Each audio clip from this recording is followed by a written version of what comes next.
شروع اللہ کا نام لے کر جو بڑا مہربان نہایت رحم والا ہے۔ حامیم، اس کتاب روشن کی قسم کہ ہم نے اس کو ایک مبارک رات میں نازل فرمایا، ہم تو خبردار کرنے والے ہیں۔ اسی رات میں تمام حکمت کے کام فیصل کیے جاتے ہیں، یعنی ہمارے ہاں سے حکم ہو کر بے شک ہم ہی فرشتوں کو بھیجتے ہیں۔ یہ تمہارے پروردگار کی رحمت ہے، وہی تو سننے والا ہے، جاننے والا ہے۔ آسمانوں اور زمین اور جو کچھ ان دونوں میں ہے سب کا مالک، بشرطے کہ تم لوگ یقین کرنے والے ہو۔ اس کے سوا کوئی معبود نہیں، وہی زندگی دیتا ہے اور وہی موت دیتا ہے، وہی تمہارا اور تمہارے پہلے باپ دادوں کا پروردگار ہے۔ لیکن یہ لوگ شک میں پڑے کھیل رہے ہیں، تو اس دن کا انتظار کرو کہ آسمان سے صاف دھواں نکلے گا جو لوگوں پر چھا جائے گا، یہ درد دینے والا عذاب ہے۔ اس وقت وہ کہیں گے کہ اے پروردگار، ہم سے اس عذاب کو دور کر، ہم ایمان لاتے ہیں۔ اس وقت ان کو نصیحت کہاں مفید ہوگی، جبکہ ان کے پاس پیغمبر آ چکے جو ہمارے احکام کھول کر بیان کر دیتے تھے۔ پھر انہوں نے ان سے منہ پھیر لیا اور کہنے لگے، یہ تو سکھایا پڑھایا ہوا ہے، دیوانہ ہے۔ ہم تو تھوڑے دنوں عذاب ٹال دیتے ہیں، مگر تم پھر کفر کرنے لگتے ہو۔ جس دن ہم بڑی سخت گرفت کریں گے تو بے شک انتقام لے کر چھوڑیں گے۔ اور ان سے پہلے ہم نے قوم فرعون کی آزمائش کی، اور ان کے پاس ایک عالی قدر پیغمبر آئے جنہوں نے یہ کہا کہ اللہ کے بندوں یعنی بنی اسرائیل کو میرے حوالے کر دو، میں تمہارا امانت دار پیغمبر ہوں، اور اللہ کے سامنے سرکشی نہ کرو، میں تمہارے پاس کھلی دلیل لے کر آیا ہوں، اور اس بات سے کہ تم مجھے سنگسار کرو، میں اپنے اور تمہارے پروردگار کی پناہ لے چکا ہوں، اور اگر مجھ پر ایمان نہیں لاتے تو مجھ سے الگ ہو جاؤ۔ تب موسیٰ نے اپنے پروردگار سے دعا کی کہ یہ نافرمان لوگ ہیں۔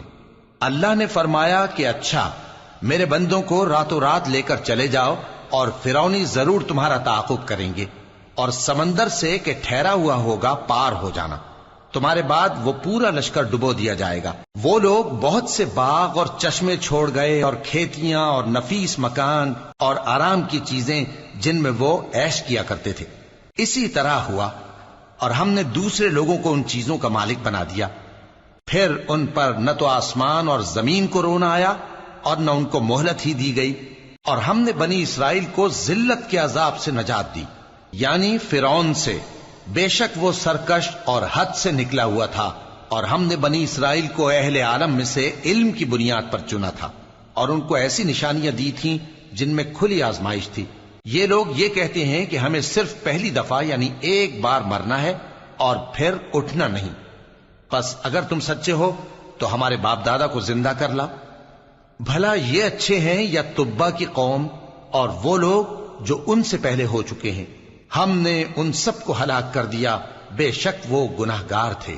اور ہم نے آسمانوں اور زمین کو اور جو کچھ ان میں ہے اس کو کھیل کے لیے نہیں بنایا، ان کو ہم نے تدبیر سے پیدا کیا ہے، لیکن اکثر لوگ نہیں جانتے۔